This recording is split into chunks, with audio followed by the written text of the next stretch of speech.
Our first project will be to shrink wrap a boat, and we've chosen a 19-footer here.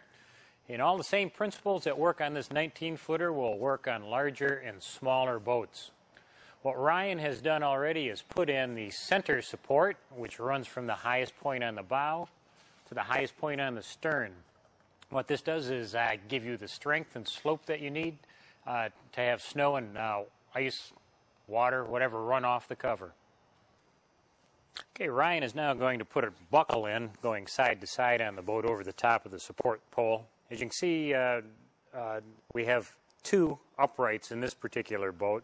And generally speaking, you want to be about 10 inches higher behind the windshield on a boat with your upright support than where the strap normally falls right on the top of the windshield. This will give us the slope so that snow and ice will run right off the cover. So we have a tight center support, and now Ryan is also pulling the side-to-side support nice and tight, so that will give us plenty of support, so there'll be no weight resting on the windshield. He's going to do this one right behind the windshield, and we'll do the one in the aft part of the cockpit also. Buckles can absorb heat quicker than the shrink wrap, so we like to put some tape on them so that the buckles won't protrude through when the shrink wrap is hot. And on the top of the support pole, we're also going to put in another staple to hold the pole upright.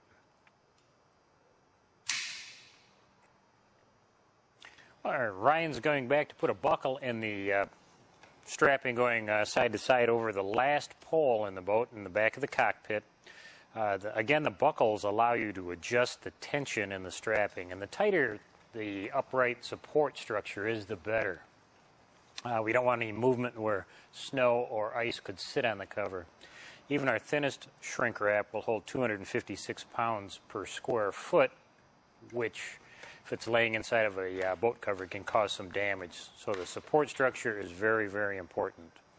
Ryan is, of course, putting a loop on each side of the buckle just in case it should turn. This gives it a little bit of extra durability. Then he'll trim off the edges, tape it, and this will, and after he staples the top of the pole through the top of the end cap, this will constitute the finish of the support structure. And once that is done, you just want to make sure you have all of your tools taken with you off from the boat. And also, at that point in time, make sure, of course, that your boat has been winterized. This is a very good time before we actually start putting the shrink wrap on. All right, again, we have the support structure done. And what we have to do to measure how wide the material should be for your boat is to, you always want to be 6 to 8 inches below the rub rail on the boat. So what we're going to do to determine the width of the material is measure from the highest board at the center over the widest part of the boat down to 6 or 8 inches below. We have about 66 inches, and we want to double that figure.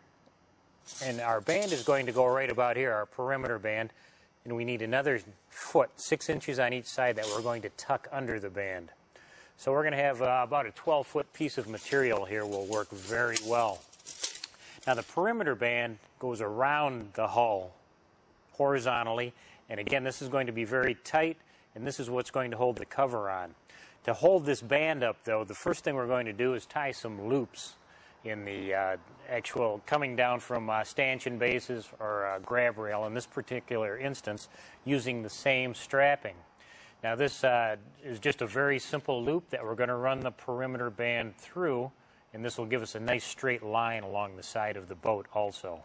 And Ryan will now start running this through, and we're going around the entire boat from the stern, around the bow, and back to the stern again, where we will put a buckle in and tighten it with the tensioning tool.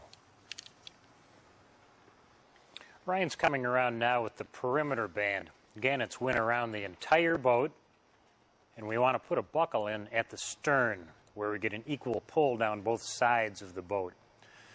And the buckle is installed in the strapping so that we can put a tensioning tool on it. And again, we want this band to be extremely tight. This is the band that's holding the entire cover on. If it's loose at all, it can chafe and move up and down on the side of the boat, which isn't good during the winter storage season, causing scratches in the gel coat or paint. Also, if this band is loose at all, if snow is sitting on top of the cover, it can pull the band up, allowing the snow to fall into the cover. And again, the shrink wrap is strong enough to cause damage on some boats if it did happen to fall on the inside of the boat.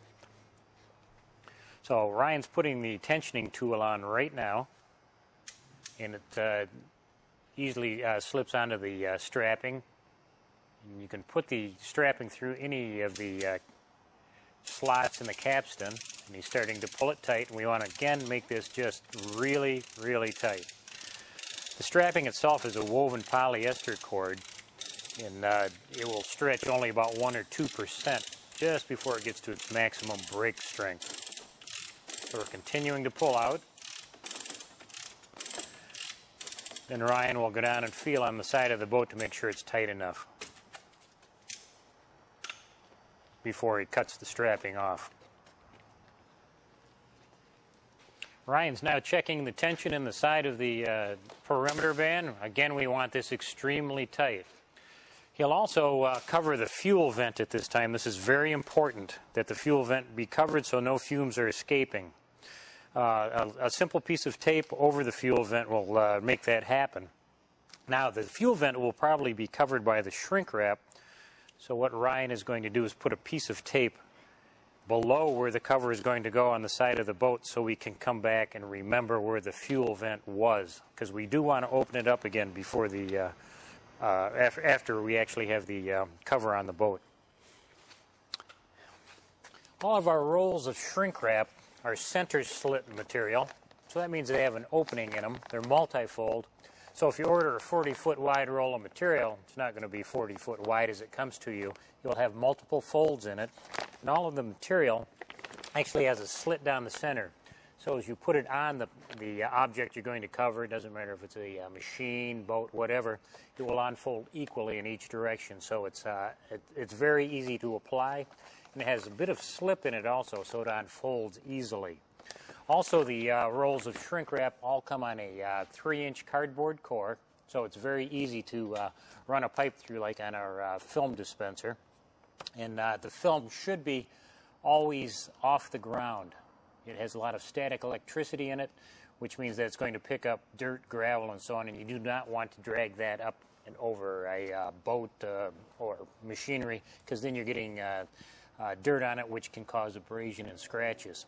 So we're ready now. We have our tight perimeter band, the support structure is done, the fuel vent is covered, and we're ready for Ryan to start putting the film on. Sure already knows when you open a box of shrink wrap, and you can almost always hear the wind start to pick up. So we want to have it all folded up, and again, that's another good reason to have the perimeter band tight, because now when we have the film on and we unfold it at the first time, we want to be able to tuck it and have the perimeter band actually hold the material underneath it. Now, as we're putting the film on, we want to have an extra 6 inches at the bow below the perimeter band, and same thing at the stern. Ryan's cutting the film, making sure he has enough to go over the lower unit. Next step is going to be to unfold it, and again, this is a center slit material that unfolds equally from the center to each side.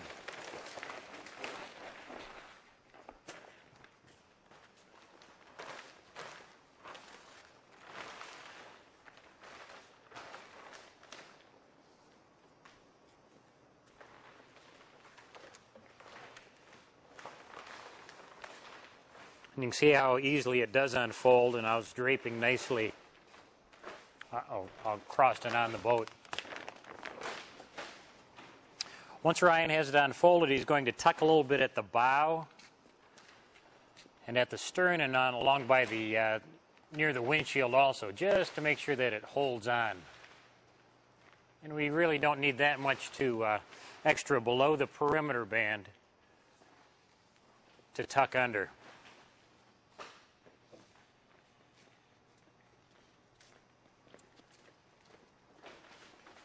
You always want to make sure that the center of the material is on the center of the boat, because it's disheartening when you cut off some when you're already short.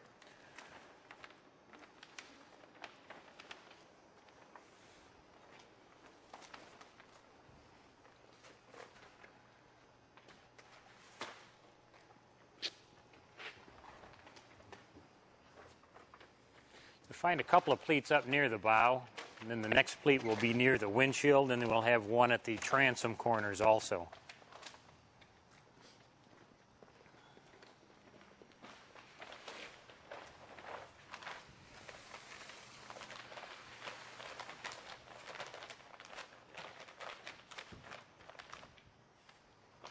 Just tucking enough right now to hold the material on.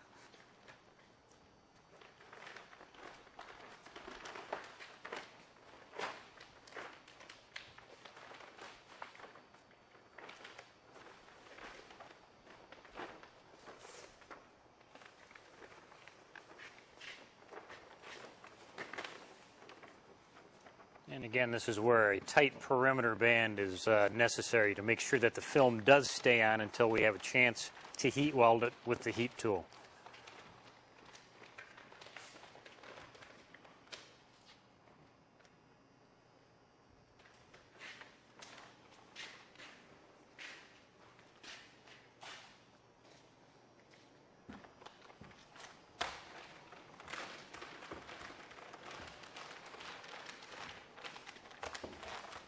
Even as it's getting tucked under the perimeter band, you can see it's beginning to look like a boat cover already. And you can see the nice slope that we have with our support structure.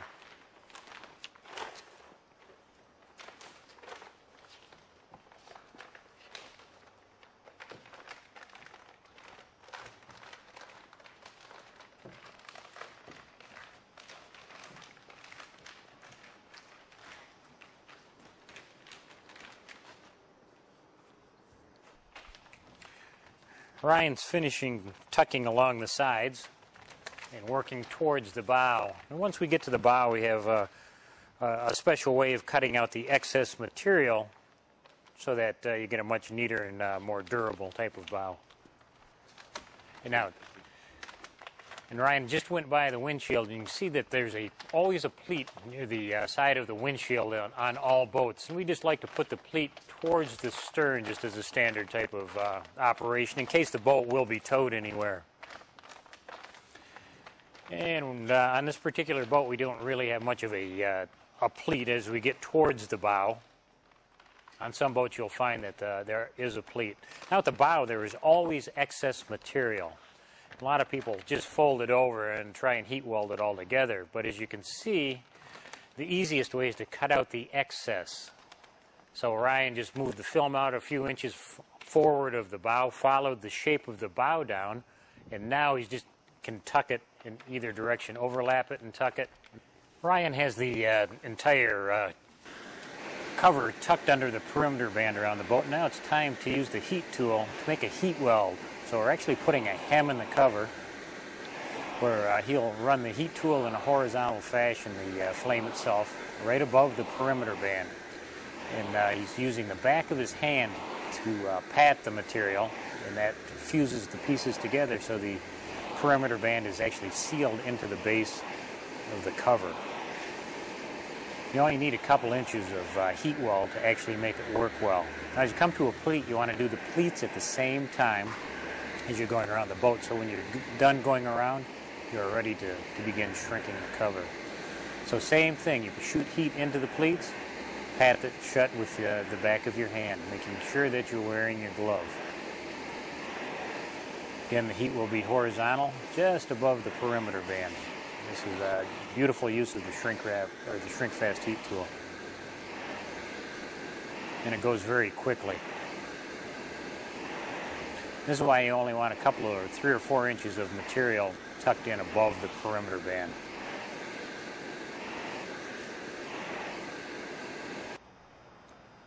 Brian's finishing up now. Both sides of the boat have been heat welded around the perimeter band. So he's going back to the transom and folding the film under and actually holding it up to get a good heat weld. And he'll also be protecting the lower unit at the same time. So he's almost done on the stern of the boat. And once we are done at the stern, we have one more major step to do before we can shrink the entire cover. So the hub area on the lower unit will be covered at the and protected now using the actual shrink wrap that is making the initial cover.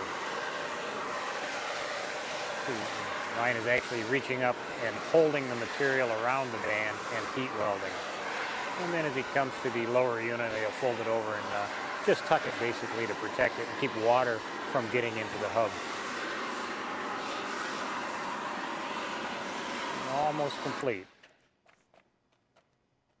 The last step before we can actually shrink the entire cover is to put belly bands on. And the belly bands go from the perimeter band on the side of the boat down under the boat if there's nothing to tie to, or in this case we can tie them to the trailer.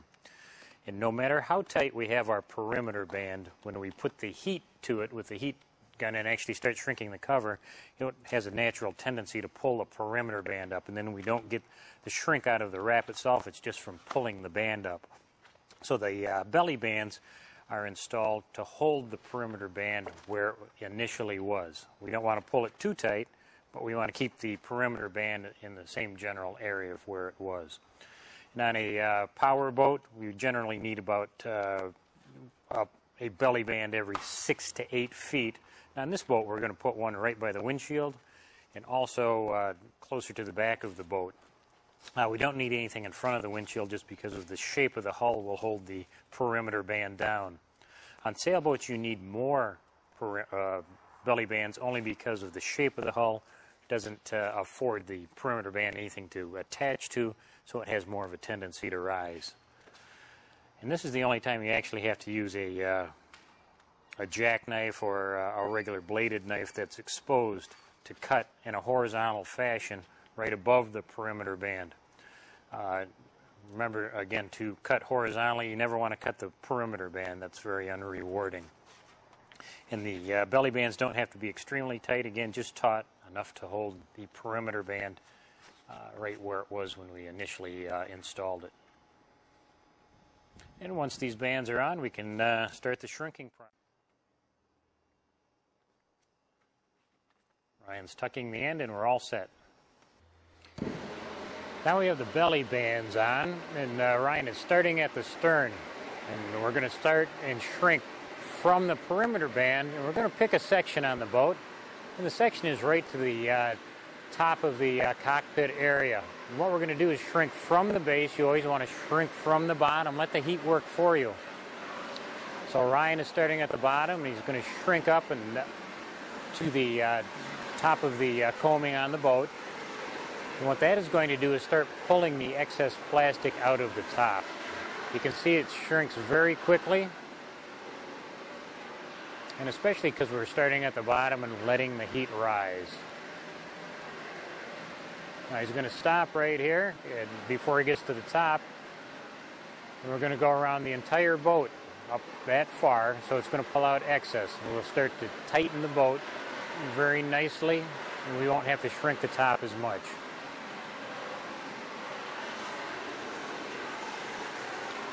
And you want to always wear your glove again at this same time, because you'll be padding the seams and making sure that everything is holding together nicely as you go around the boat.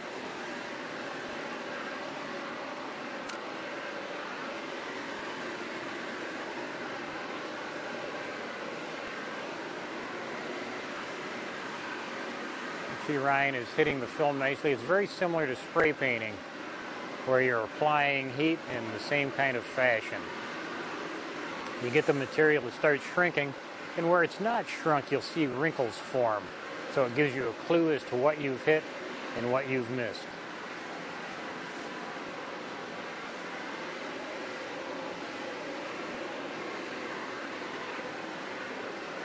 And same thing around the bow. We'll do this around the entire boat, and then come back and we'll put an extension on the heat tool and shrink the top. And we'll do that in sections, and the same principles on shrinking this boat will work on larger boats also.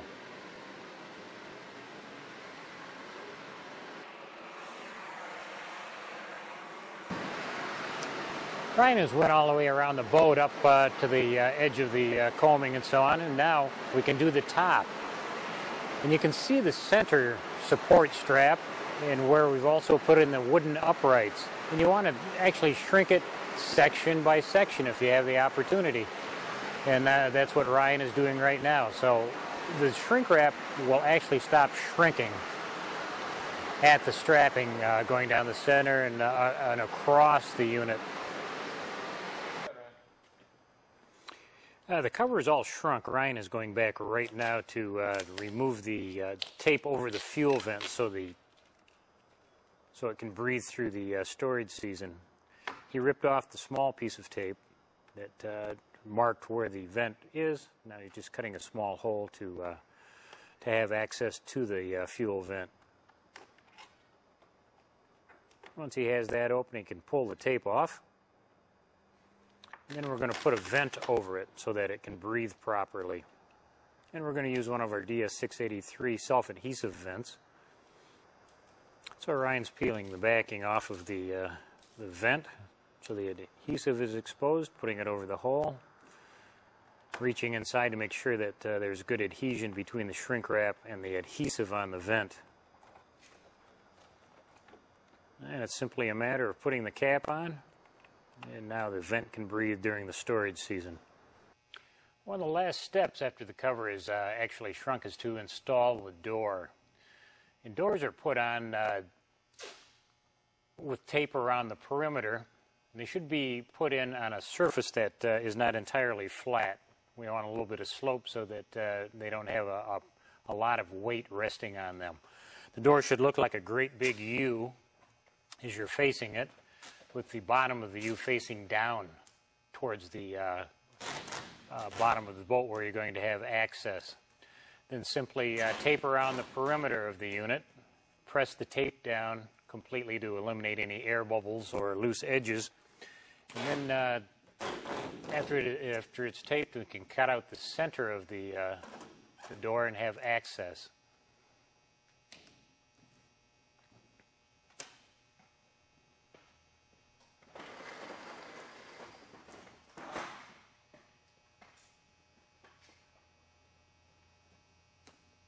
And Ryan's using a film cutting knife, which works well for cutting the tape also in a nice, neat fashion, so you have a clean end, which will stick well.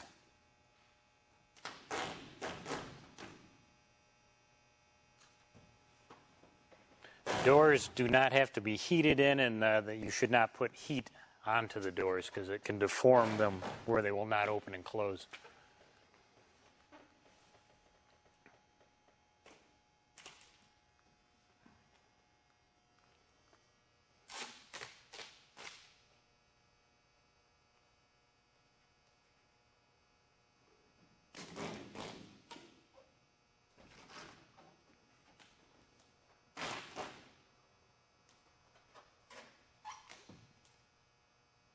And again, rub the tape down good so that you have good adhesion.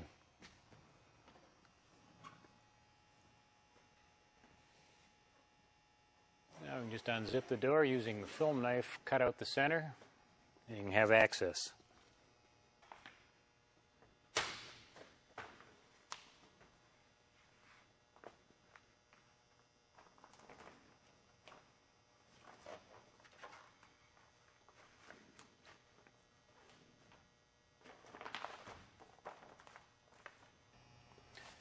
Once it's trimmed out, Ryan can just close the door, zip it shut, and your cover is secure again, but you still have access.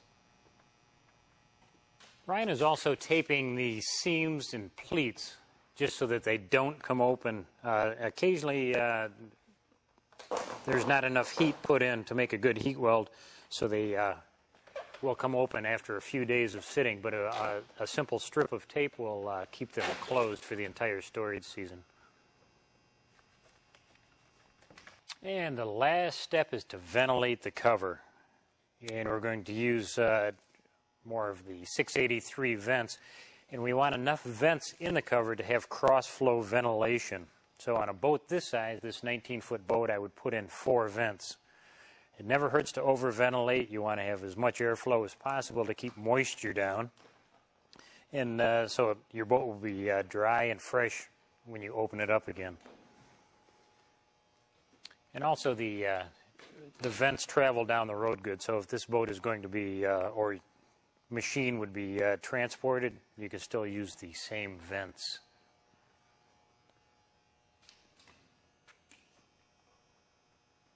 And we have a completed cover.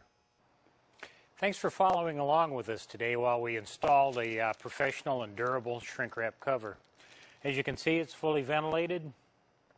We have a support structure so you'll have no problem with snow, ice, rain sitting on the cover during the storage or transportation season or while you're using it.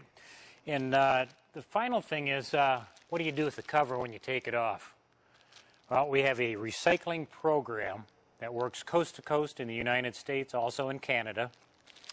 It's called the rebag system, where you actually just cut the cover off above the perimeter band, stuff it in a bag. UPS will pick it up at your location so it doesn't have to go into a landfill.